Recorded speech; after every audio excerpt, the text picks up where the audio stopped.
Are you struggling to get leads on LinkedIn? Learn what types of LinkedIn strategies will help you to get those leads.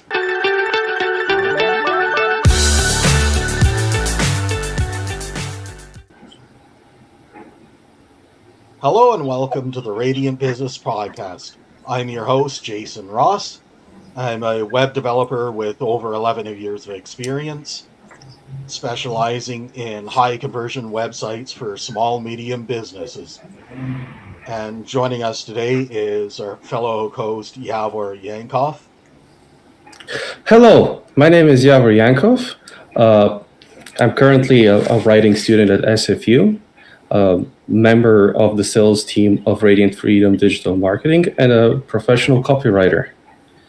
Today, we would like to introduce Luke Sutton to you, a professional with over 26 years of marketing experience. Hi, Luke. Would you be kind enough to introduce yourself? Sure. My name is Luke Sutton, and I've been a online marketer and content copywriter for 26 years. I've done a number of different venues in marketing, online marketing, and in the last year or so, I've shifted my copywriting skills to LinkedIn, where I am a ghostwriter for busy professionals who don't have the time or inclination to do it themselves. But it's not just a matter of writing, it's a whole system of copywriting, branding, outreach, engagement, automated sales funnels that I create. So it's an all-around strategy and a system that enables my clients to increase their reach, get greater engagement, more followers. It includes my instructing them how to do DMs, direct messaging. So all of this results in more booked calls, with some of those booked calls turning into clients. And that's what everybody's looking for, more leads and more clients. And I help my clients be able to do that. Now, Luke, you said you started your online business around early 2000s, around an era of dial-up and basic HTML. My question is, what did marketing look like back then? And what's the one principle from that time that you still apply today? Well, I've been on the internet actually since 1991, before Windows, when it was just a black screen and green type, and all we had was email and what was called Usenet groups, which was like forums. And at the time, I was a software developer, and I was a partner in a small software development group company, and we created a couple of software systems for the medical industry. And I was the only one that was really intrigued with the internet, so I found a Usenet group that was for medical software, and I started posting there. And that led to us, to make a long story short, we got leads. One of those leads turned into a deal where a company in Texas leased our software for $750,000. So I knew that the internet was the place I wanted to be. So as the 90s moved on, I started experimenting with internet marketing, and I created my first online business in 1998. It was an e-commerce store selling stress relief and relaxation products. And I was still a software developer then at the corporate level on a contract basis. But that contract ended, and I went full-time with my online home business in January 2000. So I've been working for myself at home for 26 years now. And again, to make another long story short, I turned that business, a fledgling web store business, into a 7-figure a year business, and I sold it for 7 figures in 2006. So during that whole time, I developed a website, I did product development, I wrote all the copy for all the products, okay? So in that period of time, all that we had to sell the products was great pictures and copy, and did extremely well. Like I said, 7-figure year business, sold it for 7 figures. And after that, after taking some time off and traveling with my wife, I got into various forms of internet marketing, basically affiliate marketing, network marketing, promoting different products and services, creating marketing sales funnels, writing the copy for the caption pages, for the follow-up emails. So all this time I've been an online marketer and content copywriter, and within the last year or so, shifted my copywriting skills to LinkedIn, where I'm now a ghostwriter and branding specialist for busy professionals on LinkedIn who don't have the time or inclination to do it themselves. And like I said initially, I help them get more leads and sales through a system of content writing, engagement, outreach, showing them how to direct message with their connections, which leads to book calls and sales. So that's kind of a cool way you got started out there. Because little fun fact is when I first started my business, Radiant Freedom Digital Marketing, it actually started out in affiliate marketing also. And for my case, I quickly found that I was making more money building websites than doing affiliate marketing.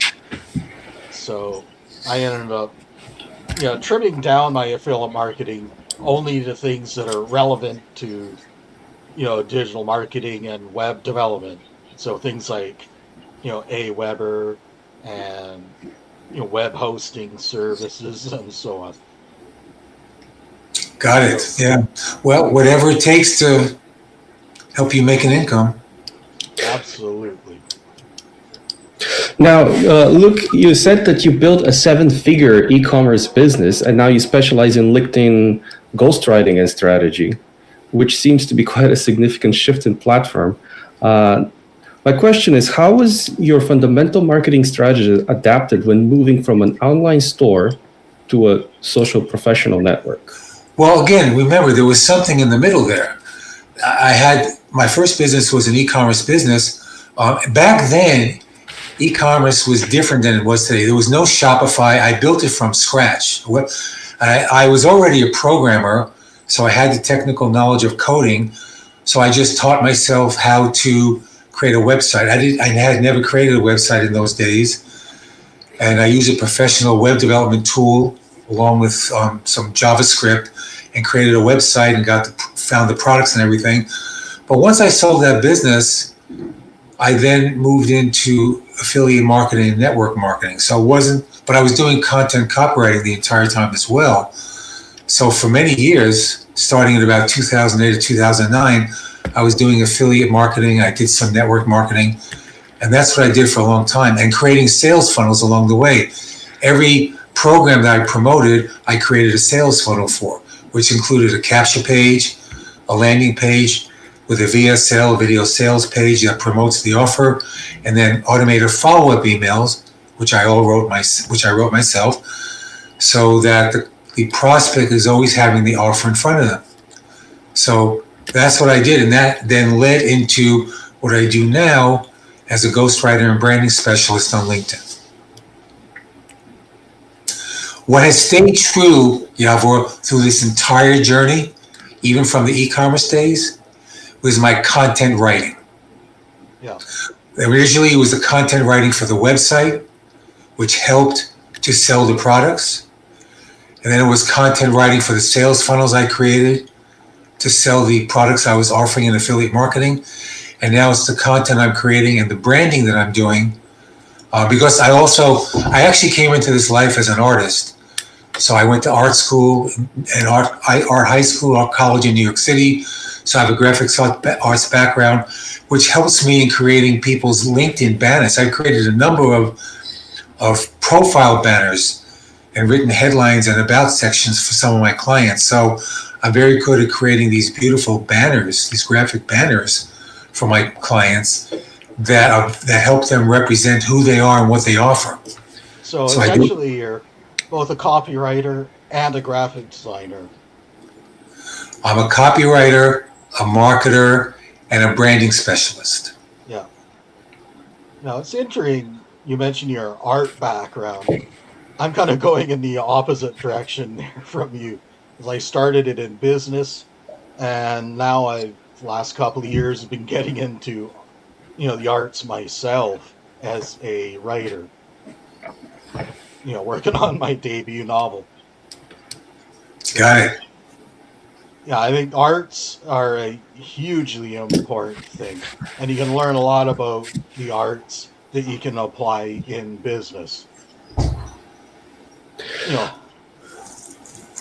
Would you say that one of the things that is very helpful in marketing with your art background is the idea you can actually connect to people personally? You can actually picture yourself in other people's shoes, and that's what helps you write their websites. And Yaro, that's a great question, and let me answer it this way. It's not only, well, I don't write other people's websites, so let's be clear on that.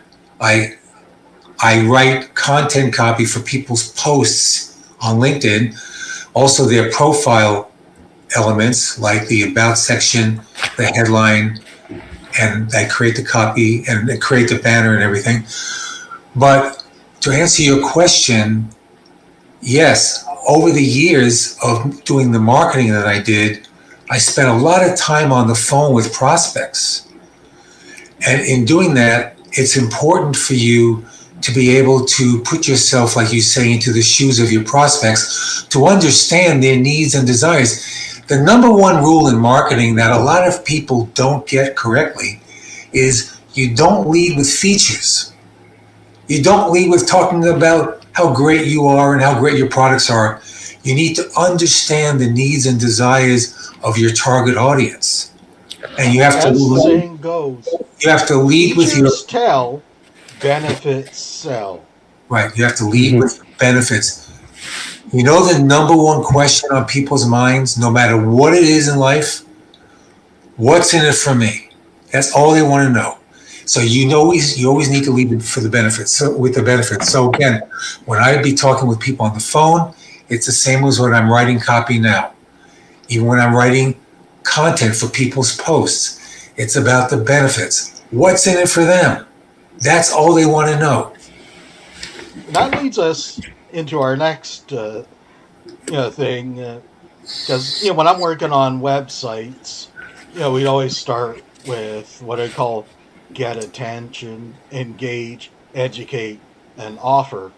And in our previous conversations, you've mentioned your process, which is very similar to that, just using different names. So how about you introduce how you do that and what you call the hook? Are you asking me how do I do that? Yeah, start with telling you a bit about your process and the importance of the hook and how that leads into the rest of the post. Right. Well, because I come from a background of email marketing, in email marketing, the hook is the subject line. If you don't write a compelling subject line, people are not going to open that email. So the process in the marketing funnels is you create a capture page. The capture page is where you are creating a page with a headline and a visual that inspires the reader looking at it to do only one thing. You have only one goal in that capture page, and that's to get the person to put in their name and email address. That's it. They have to have a reason for doing that, right? And that reason comes across in the headline. So it's so important to write a headline that, again, addresses their benefits. Know your target audience, okay? So, for instance, I was in the make money at home industry. My target audience was people that were looking to make money from home. So I'd be in this home business programs, and I would be presenting these offers that help people make money at home doing different affiliate marketing programs, okay? So the headline has to touch the emotional buttons, as I say, of your target audience so they will opt in with their name and email. Once they're in, now they're watching a video or a group of videos that explains the program. But it triggers a series of automated emails that go out over a number of weeks. In every one of those emails, the hook is the subject line. And that subject line has to, again, be so compelling to inspire them to open up the email. My follow-up emails usually have between a 43 and 58% open rate. But then once they open it, you have to give them engaging content. So your next goal in there is for them to click on the link that goes back to the offer. So it's constantly thinking in terms of what's in it for them, presenting the benefits to them. So they'll click, so they'll put their name and email in the caption page, watch the offer, get the follow-up emails, open up the email, read the content, click on the link to go back to the offer. So it's constantly in doing whatever you can to inspire them to take action. And of course, if you're delivering value every step of the way, makes it that much easier for them to then take that next step as Right. you build up trust and And that's the point. That's the point, to deliver. And by the way, in email marketing, in these follow-ups, it isn't just, it's not like every email is about getting them to click on the link to go back to the offer. Sometimes it's giving them something of value without a link, without trying to sell anything. And like you say, it's building up trust. It is a matter of always giving value.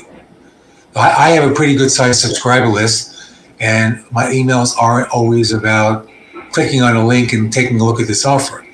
Sometimes I'm just saying, hey, what do you want? Tell me what you want. What are you looking for? Let's have a phone conversation and discuss what you want. Something like that. Yeah, or if you're having this problem, here's a solution I found has worked for me and worked for others I've worked with. Here it is. Go ahead and make use of it and let it help you out. And then maybe next time you email them with an offer, they know you're the real deal. Yeah, anything that provides value to your subscriber base. Exactly. And I follow that same approach when I'm working with my SEO clients with the blog articles. I'm always looking for how can a blog article give valuable information to its readers so that they'll go out of there with solutions. And when they have those solutions, that makes them more likely to want to then come back to that website and look for more solutions, sign up to the newsletter, and continue engaging with the business that gave them those solutions. Right, got it. So, just out of curiosities, one of the things that have changed in the industry or in general in people's lives is that attention spans have shortened. And my question is, how has your approach to crafting that critical first impression changed since your early days? Or has it ever changed, or has your principles changed? It depends on the venue, Yavor. So for instance, when I was writing copy for my web store, it was different because people came to the store, the online store, because they were searching on specific types of products. And in those days, getting your product pages on the first page of Google was with SEO organic marketing, just with SEO on the product pages, was way easier then, back in the late 90s and early 2000s, than it is now. I mean, every time I created a new product page, just with SEO alone, that product page would be on the first page of Google within 5 days. That's very different today. Yeah, now you're looking at usually about a year, maybe more. And plus, how competitive the market is. And you have to create all kinds of backlinks. You have to jump through a lot of hoops. Then in those days, it was just SEO on that page. That was it. But I also eventually got into a lot of paid advertising back then. And I also had an affiliate program with about 3,000 affiliates, which accounted for about 15% of our monthly revenue. But Yavo, so the content on the website, basically, they're looking at something. So one of the biggest things we sold was water fountains, stress relief water fountains, floor fountains, wall fountains, tabletop fountains, outdoor fountains, solar fountains, all kinds of fountains. It was a big part of our monthly revenue. So have all these beautiful pictures of all these different water fountains, and I would write the copy for them. So the copy itself, so they're looking at the photo. So basically the hook is the photo. They're reading the copy, And the copy had to be written in such a way to be so beautifully descriptive that they really feel it. Again, it's always about touching those emotional buttons. Yeah, or what I call the hot buttons. So, I mean, think about it yourself. When you're looking at something, you want to buy something and you're reading, you don't even think about, oh, my emotional buttons are being touched. You don't think about it. You just know that something inside of you is happening, and you say to yourself, oh, I want to get that. That sounds really good. That's what you need to touch in somebody. It's subliminal. They don't even know what's happening. So the content does that job. So now these days, Yavor, what's happening is on LinkedIn, the attention span is like 2 or 3 seconds. People are scrolling on their computer or on their phones even, scrolling. And all they're seeing as they scroll to each piece of content are visuals. So the visual is very important. And 2 to 3 lines that ought to make up the hook. That's it. And you got to capture their attention right there. So it's something you have to learn and practice with over time. And when you get good at your hooks and putting up good visuals, it's called scroll stopping hooks. When you can create scroll stopping hooks, people will stop, they'll take a look, and they'll be curious, and they'll want to open it up and find out more. And what's the usual process you go through to create that hook? Well, if it's for me personally, I just draw on my own life experience. It's like anything. It's like my art background. You could teach somebody how to draw or paint, and they'll only be able to go so far. But when you have a talent that you're born with in art, it's just there inherently. It's the same thing with writing. Some people can learn to maybe write a book and create a story or an article or maybe even a whole book. But it's different than having an inherent talent for writing. I just happen to have this ability where thoughts and ideas come through me and into me, and I've adapted that to content writing. I've written non-business content as well. I've written articles and stories and stuff like that. But in terms of for marketing purposes, I've been doing it for so long. And like you say, Yavor, I put myself into the shoes of my target audience and I write to them. There's an important saying in content writing: don't write for yourself, write for your audience. And I always keep that in mind. Absolutely.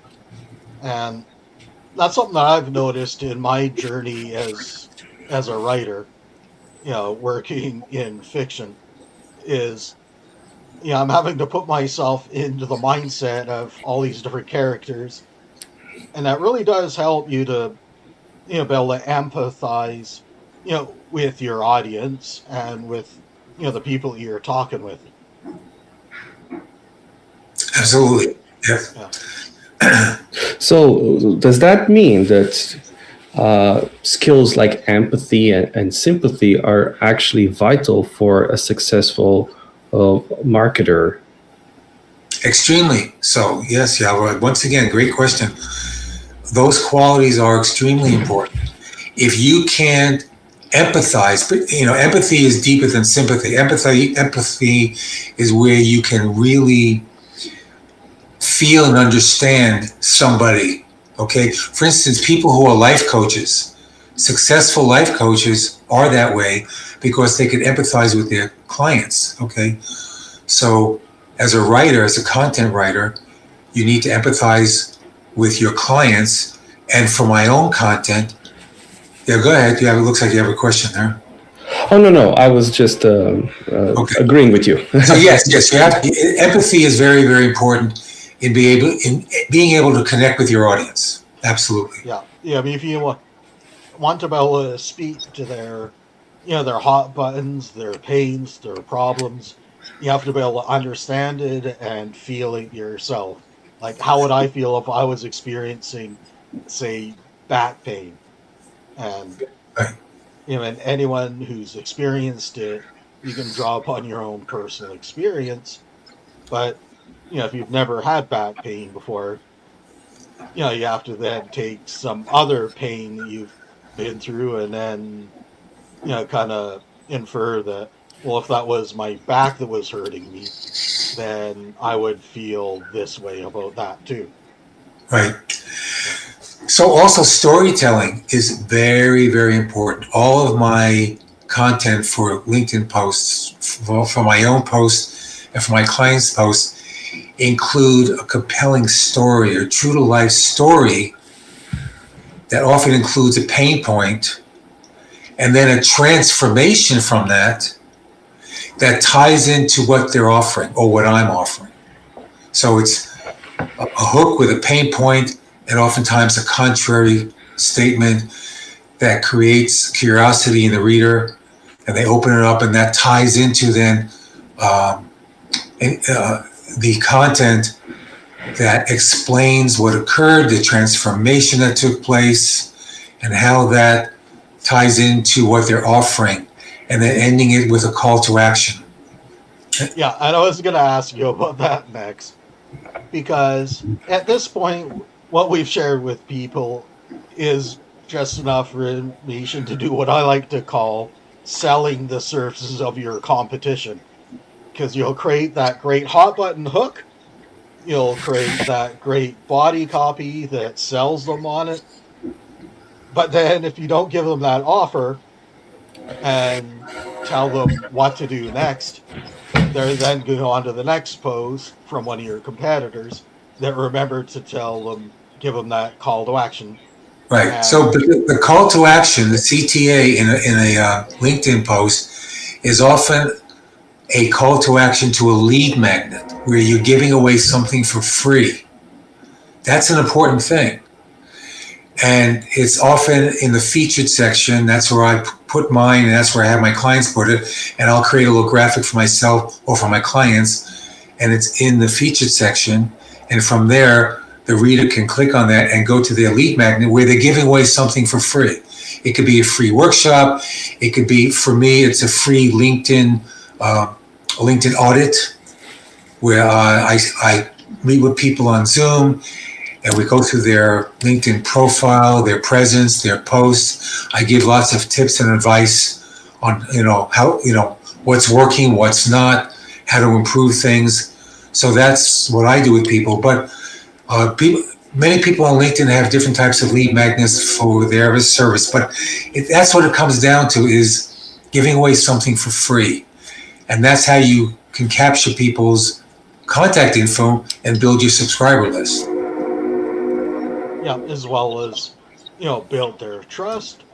Because one of the things that giving stuff away for free does is it helps eliminate risk from your offer. Yeah, like I have a client who has a free workshop, and from the free workshop, they can learn all about his offer. And it's extremely well done, and it's very, it has a lot of great information in it that's of great value. So whether they buy into the service or not, they're still gaining a lot of value. Yeah, and in my case, I actually do a complimentary review of their website, and will identify what are the key issues that are causing it to not perform the way they would like it to. Right, and that's very similar to my free LinkedIn audit. Yeah, Exactly. so when you're giving a service of value, so the CTA in a LinkedIn post is about that, leading them to your lead magnet. Yeah. Now, one thing from social media market experts that I've communicated with is there tends to be an issue in a lot of the social media platforms, and LinkedIn is no exception, where when you include a link in your post off platform, they'll often, not, make that post as visible as a post that doesn't have those links. So, what do you do to overcome that? I don't include, and I don't recommend doing it. I know some really big content creators that get away with it, but for most people, I don't recommend it. And you could do research on this. LinkedIn doesn't like it when you're pulling people away from LinkedIn. Yeah. So it could be detrimental to have a link, an external link. You can have a link in your post that takes them to, let's say, an article that you wrote on LinkedIn. And a lot of people do that, and that's great. But in a post, they don't generally like for you to have an external link that takes them off the platform. Yeah.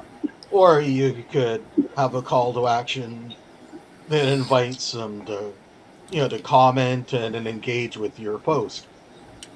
And since we've met, I've noticed that you've done that on several of the posts that I've read, and I've commented on them, and Yes. that's led to conversations. Well, that's basically the main call to action, to get people to engage, I don't want to say get them, to inspire them to engage in your content. Yes, I usually have that, and then I have a PS that says, if you'd like to book a free LinkedIn audit with me, where I show you what's working, what's not, and how to fix it, see the link in my features section. So it's basically 2 CTAs.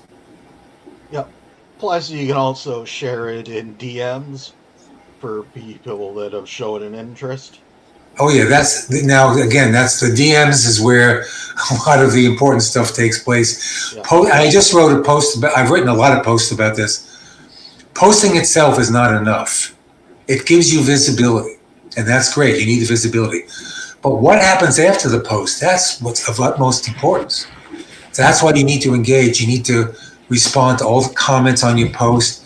Then you have to go to your connections and start DMing with them, direct messaging with them. And those conversations is where things occur that are beneficial to both of you. And it's not about selling. You never want to start out pitching. Sometimes I've been on the receiving end. I have a new connection, and immediately they start pitching me. That's a big turnoff. No, yeah. You want to show. You want to show interest in them. Yeah. Hey, you want to look at their profile. Hey, I see you do this and this and this. What's it like? What's your favorite part of what you do? And inevitably, they ask you what you're doing. So you don't even have to try to promote yourself. They will get around to asking you what you do. Would that be almost similarly to an attempt to create a bigger and larger community by helping each other, as opposed to trying to make money off of each other? Yeah, again, if you are benefit first and showing interest first in the other person without trying, that will always come back to benefit you, because that's what people respond to. Again, to go back to an earlier question of yours about empathy, let me tell you some real life stuff. With a lot of the marketing I've done in the past, promoting different products and services, I've done a lot of YouTube videos for promoting certain products and services that were highly competitive, that other people on LinkedIn were promoting. But here's why so many people came to me, called me up on the phone, texted me, because they sensed in my YouTube videos that I cared. This is the feedback I've gotten from people. Luke, I'm interested in such and such, and I saw other people promoting the same thing. But I'm contacting you because I could see in your videos that you're honest and sincere, and that I'll probably get help with you. I've heard that so many times. So that thing about showing honesty, sincerity, and empathy, Yavor, that you were talking about before, when people can sense that in you, even from a YouTube video, that's where they'll be drawn to contact you and want to do business with you. Yeah. And then when you deliver on that, that's what'll lead to them wanting to come back to you again and become a repeat customer. That's correct. And that's when you know that you've really served a person well, is when they want to keep working with you again and again. Exactly. Now on that, let's rewind back a bit to your LinkedIn audits, and maybe talk a little bit about that, and then how a person who's seeing this and wanting to get more help with their LinkedIn could work with you and get one of those audits for themselves. Well, I think you mentioned you'd be putting my LinkedIn link into the description or the comments so people can see that. Is that correct? Yes. Okay. So in the description here of this video, my name should be there, my phone number, and my LinkedIn profile link, and people could just go there, read all about me, what I offer, and right there in the feature section, there's a graphical link where you can get a free LinkedIn audit with me. And again, what happens there is we will look at your LinkedIn presence, your profile, your banner, your about section, your headline, your post. We'll look at everything, and and I don't rush you. I take time with you, and we go through it all, and I just give you tips and suggestions, and that's it. And you can either take it and do the stuff on your own. If you like to work with me, then we can work out an arrangement where I work with you. But if not, you could just try it on your own. Awesome. And that sounds, again, almost exactly the same thing as what I do with websites, but for LinkedIn. Yeah. I mean, I see a lot of synergy in what we're doing, and yet we each fill in gaps that the other one doesn't do. Yes, and I think that's one of the reasons we may agree with each other, how much empathy is important, because ever since I have started working for Jason, that's one of the first things that I realized, that you have to be honest and you have to be able to put yourself in other people's shoes in order to actually be able to do a good job with what you're attempting. And especially listen to them. When a person is saying, this is my problem, listen to them, and even if it's not something that I do personally, I'd say, okay, well, I don't do that, but here's someone I know who can help you with that. And I love to actively refer, people to someone who can help them when it's not something I do. Well, one of the very first things I do with a new client is we have a discovery call on Zoom, and it's recorded and it's transcribed so that I don't have to sit there physically taking notes, because we go on for over an hour, about an hour and 15 minutes, and I ask a lot of questions about their personal life, their professional life, so that I can write a lot of posts for them for going on for a long period of time, that I can tell stories in their voice and talk about, what they offer, that it's all in their voice.